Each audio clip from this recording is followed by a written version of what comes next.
Bonjour et bienvenue sur Radio CSERT, votre rendez-vous quotidien de l'actu de la cybersécurité. Nous sommes le vendredi 13 septembre 2024, je suis Marc-Frédéric Gomez en direct de l'Indre. ZDNet nous informe une série de fuites de données qui touchent plusieurs entreprises françaises depuis la fin du mois d'août. Des enseignes renommées comme Boulanger, Cultura, Truffaut, Divia Mobilité et d'autres ont été victimes de cyberattaques entraînant la divulgation de données sensibles de leurs clients. Toujours d'après ZDNet, le point commun serait un prestataire externe compromis. Plusieurs de ces entreprises ont indiqué que l'origine de ces fuites pourrait provenir d'un prestataire externe. Pour Divia Mobilité, il s'agit du partenaire garant des données clients. Alors, je vais mettre un petit bémol sur cette revue de presse. Je relais l'information de ZDNet parce qu'elle est importante, mais elle soulève un vrai cas. On va citer des entreprises, on va dire qu'ils ont un incident de cybersécurité, on va donner des détails, mais sans aucune preuve.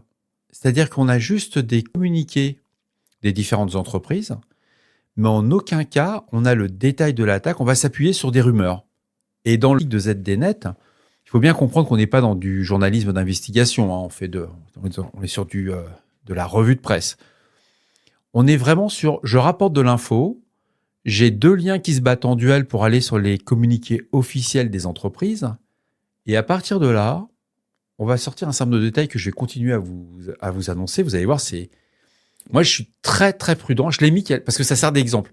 En tant que responsable d'équipe de réponse à incident, et si vous avez la CTI dans votre périmètre, soyez prudent. Faites pas copier-coller, allez voir votre chef et dites au fait, X et Y se sont fait poney. Non, ça marche pas comme ça. Hein. Faut un peu plus de matière. Mais ça peut être sympa pour un vendredi, c'est Troll Day, c'est rigolo, mais sans plus. Donc Truffaut et Cultura ont mentionné des sous-traitants liés aux livraisons et aux commandes.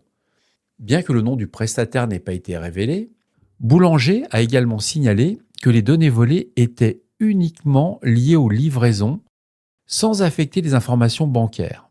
L'entreprise estime que quelques centaines de milliers de clients sont concernés, tandis que le pirate prétend détenir un fichier de 27 millions d'entrées.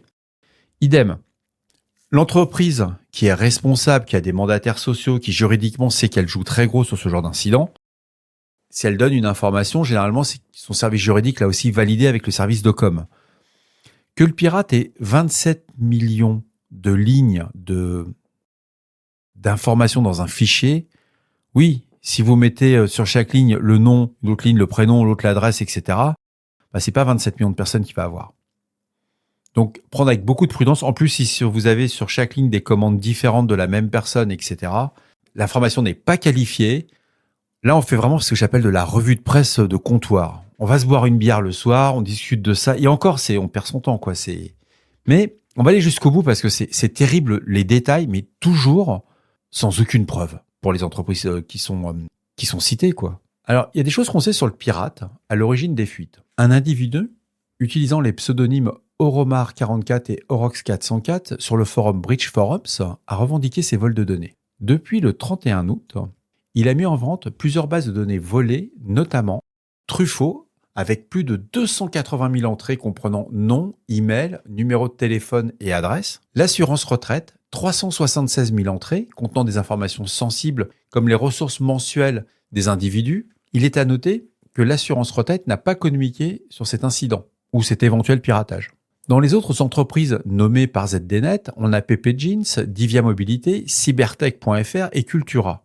Je vous mets le lien dans la description de l'épisode. Je vous cache pas que c'est un petit peu, c'est un peu de la provoque d'avoir mis un tel article. Vous, si vous faites de la réponse à incident, si vous faites de la CTI ou vous êtes CISO, RSSI, vous avez besoin, avant de remonter ce type d'infos anxiogènes à votre management, de la valider, la qualifier. Et si c'est pour dire qu'il y a 280 000 entrées chez X ou Y qui sont sorties, si vous l'avez pas, vous n'avez pas la preuve, tout ça, on l'évite. Moi, je ne joue pas à ça. Dans les vulnérabilités découvertes cette journée, nous abordons une alerte de sécurité concernant l'éditeur Ivanti. Ce fournisseur majeur de solutions de gestion informatique a annoncé le 13 septembre 2024 qu'une vulnérabilité de haute sévérité affectait son Cloud Services Appliance, ce qu'on appelle le CSA. elle est activement exploitée dans les attaques ciblées. La vulnérabilité, c'est la CVE 2024-81-90. Elle n'a rien d'exceptionnel. C'est-à-dire que c'est l'élévation de privilèges, voilà, etc. Faut mettre à jour. Ce qui est très intéressant dans cette vulnérabilité, c'est que la CISA, l'agence américaine, a réagi dans la même journée. C'est-à-dire que si on prend la chronologie des événements, le 10 septembre 2024, Ivanti divulgue la vulnérabilité sur son produit. Le 13 septembre, Ivanti divulgue publiquement qu'elle est exploitée. Et le jour même, c'est-à-dire aujourd'hui, ça c'est sorti ce matin, dans la journée, la CISA a ajouté cette vulnérabilité CVE 2024 81-90 à son catalogue des vulnérabilités exploitées connues. Là, c'est pas bon. Là, ça sent le sapin. Et dans la foulée, elle a mis une date limite de correction. C'est-à-dire que toutes les agences fédérales, civiles, exécutives, ce qu'on appelle les FCEB aux États-Unis, doivent sécuriser les appliances vulnérables d'ici le 4 octobre 2024, conformément à la directive BOD 2201. C'est génial. C'est génial, ça dépend si vous êtes de quel côté vous êtes. Mais du côté équipe de réponse incident ou patch management, ça veut dire que vous recevez une directive, et là on parle bien d'une directive avec des pénalités aussi bien juridiques que financières. Si c'est pas mis à jour avant le 4 octobre 2024, votre institution va devoir payer. De plus, il y a des nouvelles vulnérabilités critiques dans le noyau Linux de Red Hat. Les systèmes suivants sont concernés: Red Hat Enterprise Linux 9 et Red Hat Code Ready Linux Builder. Les différentes plateformes matérielles impactées sont ARM64, IBM Z Systems, Power Little India et x86-64, y compris certaines versions de Extended Update Support, Real-Time et Update Services. Ces vulnérabilités présentent plusieurs risques majeurs: élévation de privilèges, atteinte à la confidentialité des données, contournement de la politique de sécurité, déni de service. Plusieurs CVE ont été attribués à ces vulnérabilités. Il y en a deux anciennes. Il y a la CVE 2023-52-463, CVE 2023-52-463, la CVE 2023-52-801, et la troisième vulnérabilité qui est un lot, il y en a multiples, on parle de la CVE 2024-26-629 à la CVE 2024-42-131. Ces vulnérabilités touchent divers composants du noyau Linux, incluant des failles de gestion de mémoire, des erreurs de validation d'entrée et des problèmes dans différents sous-systèmes. Pour finir, je vous propose de faire un focus sur la gestion des vulnérabilités face à la montée des exploits. Alors, cette rubrique, je l'ai fait grâce à un livre blanc qui est chez Flashpoint. On peut le télécharger, la contrepartie vous demande votre adresse email. Donc, si vous ne souhaitez pas donner cette adresse email, je vous propose un résumé de celui-ci. Depuis le lancement du programme des CVE, en 1999, le nombre de vulnérabilités divulguées a explosé. C'est explosé. On est à plus de 3129%. Actuellement, on recense plus de 367 000 vulnérabilités connues, dont plus de 104 000. Vous vous rendez compte, sur 367 000, il y en a 104 000 qui ne figurent dans aucune base de données du CVE ou du NVD. C'est le National Vulnerability Database. Chaque vulnérabilité représente une potentielle faille dans votre surface d'attaque. Ça offre aux acteurs malveillants de multiples opportunités pour infiltrer les systèmes, installer des ransomware ou déployer des malwares. Bref, en un mot, ils ont 367 000 outils à leur disposition pour pouvoir compromettre vos systèmes d'information. Donc dans ce livre blanc, il parle du besoin d'une intelligence de vulnérabilité de qualité. C'est une très mauvaise traduction. On est plutôt sur le besoin vraiment de la connaissance technique de la vulnérabilité. C'est un processus de gestion qui est présenté simple en théorie, alors que c'est ultra compliqué. Il n'y a pas d'autre terme. Au quotidien, c'est vraiment compliqué. Parce que, d'après toujours Flashpoint, les entreprises ne corrigent que 15,5% de leur parc informatique. Ça me semble très faible par rapport à ce que je vois. On est plutôt dans des cas où il y a des entreprises qui ont atteint un niveau de maturité, puis il y en a d'autres qui n'ont pas encore mis dans leur priorité ce type de choses. Donc, dans les opérations que moi je trouve complexes, il y a tout ce qui concerne la collaboration insuffisante entre les équipes. C'est vrai que quand on doit discuter avec le métier, les architectes, les hommes du réseau, du système, ça pose des soucis. La multiplicité des sources d'exposition. Alors, quand il parle de ça, c'est bien la variété des systèmes et applications qui augmente le nombre de points faibles potentiels. Je vous cache pas, il y a un consultant qui a dû passer par là.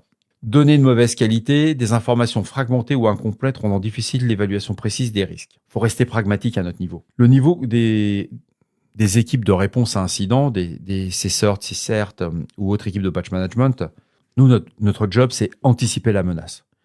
C'est-à-dire qu'il y a une exposition qui est faite, c'est bien d'identifier ce qui est exposé, c'est de connaître les types de vulnérabilités qui sont actuellement exploitées, de se renseigner sur les organisations qui vont cibler votre entreprise, donc c'est de la veille. Et à partir de là, on peut commencer à optimiser les ressources, parce qu'il faut bien se rendre compte, nos ressources ne sont pas limitées, quoi. Si on se concentre vraiment sur les vulnérabilités les plus critiques, les plus exposées, et qu'on a identifié un risque, on va réduire la charge de travail. Alors Flashpoint dit 83%. Le seul avantage qu'on va avoir, c'est que les ressources dont on dispose, on va pouvoir les utiliser au maximum. Ensuite, c'est mettre en place des stratégies éprouvées. Donc, pareil, ça c'est un consultant qui a fait ce truc-là. Pour mettre en place des stratégies éprouvées, ça veut dire que vous allez devoir échouer. Et ça, c'est très dur. Pour un chef, comment ça, on va faire quelque chose, on va échouer? Bah oui, parce que on ne sait pas si ça va marcher. Et une stratégie éprouvée, c'est quand vous êtes pris 3 fois le mur. Au bout de la 3e fois, vous avez compris, vous dites, c'est bon, j'ai évité d'y retourner. On peut s'inspirer des meilleures pratiques qu'on voit dans certaines entreprises. C'est vrai, ça marche. On peut s'inspirer aussi de tout ce qui concerne de la conformité. Alors, je sais que pour les puristes en cybersécurité, de la conformité, mais moi je suis opérationnel, conformité, c'est de la réglementation, c'est lourd. Mais pas du tout. Au contraire, c'est une ligne, c'est ce que j'appelle moi une ligne, c'est un chemin qu'on vous ouvre. La conformité va vous permettre 3 choses. La première, elle va vous permettre d'avoir des moyens, d'avoir l'écoute et la légitimité et d'avoir un sponsor dans votre direction générale. Faire une conformité, que ce soit du PCI DSS, vous voulez faire de la conformité SIM3, vous voulez faire de la conformité NIS2, d'Oracle, pour certaines tailles d'entreprise. Vous allez vous rendre compte que petit à petit, ça va vous obliger à réfléchir sur votre cybersécurité et sur votre patch management. Quand on parle de la vulnérabilité d'Ivanti, on est le 13 septembre, le 4 octobre, quelle que soit votre taille, quelle que soit la taille de votre parc informatique, il faut que la vulnérabilité sur un système cloud soit corrigée. Ça laisse moins de 3 semaines. On est vendredi. Donc le week-end, il est mort. On met la semaine prochaine, on fait une réunion, on passe ça sur les systèmes d'homologation, après on fait ça sur les systèmes de pré-prod, après sur les systèmes de prod. Vous ne pouvez pas perdre de temps. Alors quand on a 4 serveurs à faire, c'est facile. Mais quand on parle de parcs de plusieurs milliers de machines, tout ça, ça va demander une organisation, sachant que vous n'aurez pas des ressources illimitées pour le faire. Il ne faut pas oublier, quand on fait du patch management, il n'y a pas de ROI immédiat pour l'entreprise. Nous, ce qu'on fait à travers le patch management, c'est comme ça qu'il faut bien le voir, quand on doit défendre cette partie-là, on va permettre à l'entreprise de continuer son activité et éviter des attaques. On est dans l'anticipation. C'est pas gagné, parce que quand vous êtes pragmatique, quand vous êtes devant un conseil d'administration, vous expliquez que vous avez monopolisé une moitié des équipes informatiques, les faire travailler tout un week-end pour faire du patch, et potentiellement vous allez avoir une attaque. La première fois, c'est dur. Ensuite, c'est vraiment de transformer cette gestion des vulnérabilités en avantage. En avantage technique, mais aussi en avantage commercial. Avoir des systèmes qui sont à jour, où vous avez un niveau de sécurité très élevé, ça se vend. C'est aussi un avantage auprès de vos clients. C'est ne pas rester uniquement dans juste la vision du pur, entre guillemets, technicien. Il faut avoir une approche vraiment basée sur le renseignement auprès de ce qui concerne les vulnérabilités, mais surtout les menaces par rapport à votre secteur d'activité. Ça, c'est vraiment un point important. Dans le rapport, ils en parlent. C'est plutôt bien fait. C'est en anglais, c'est beaucoup mieux. Ils ont une stratégie de plus on connaît la menace, plus on connaît la vulnérabilité, plus on sait l'impact business potentiel qu'on peut avoir, parce qu'il ne faut pas oublier que l'entreprise n'est pas là pour faire de la cybersécurité pour de la cybersécurité. Elle est là pour rendre un service auprès des clients et des utilisateurs de son système d'information. La conclusion sur les gestions des vulnérabilités, j'ai commencé à vous en parler un petit peu cette semaine, c'est vraiment de se poser sur quelques systèmes, de se dire qu'est-ce que j'ai d'exposé, quelle est ma menace externe, quelle est ma menace interne, parce que la menace interne existe aussi, il faut la prendre en ligne de compte. Et à partir de là, c'est mettre en place un système de patch management, de se dire, voilà, mon équipe informatique, mes informaticiens doivent travailler sur le fait de pouvoir industrialiser ces mises à jour. Alors, il y a certaines mises à jour qui sont plus faciles que d'autres, sur des systèmes qui doivent être opérationnels 24 heures sur 24, 7 jours sur 7. Je ferai d'autres épisodes, ça fait partie des épisodes type dossier, où là, on va parler je serai avec un invité, On serait plutôt sur une demi-heure, 3/4 d'heure pour vous parler vraiment de la gestion des vulnérabilités. Je ne sais pas si au montage, l'épisode sera très audible parce que je l'ai enregistré en plusieurs fois. C'est trop consuflant, quoi. Moi, j'arrive pas à vendre ce genre de truc, quoi. Donner de mauvaises qualités. C'est même pas une bonne traduction correcte du... Et voilà, ce podcast de Radio Cessert du vendredi 13 septembre 2024 touche à sa fin. J'espère qu'il vous a plu. Vous trouverez tous les liens qui ont permis de construire cette revue d'actualité dans la description de l'épisode. N'oubliez pas, si vous avez des questions, vous pouvez nous laisser un message sur notre répondeur au 07 68 72 20 09. On est là pour vous.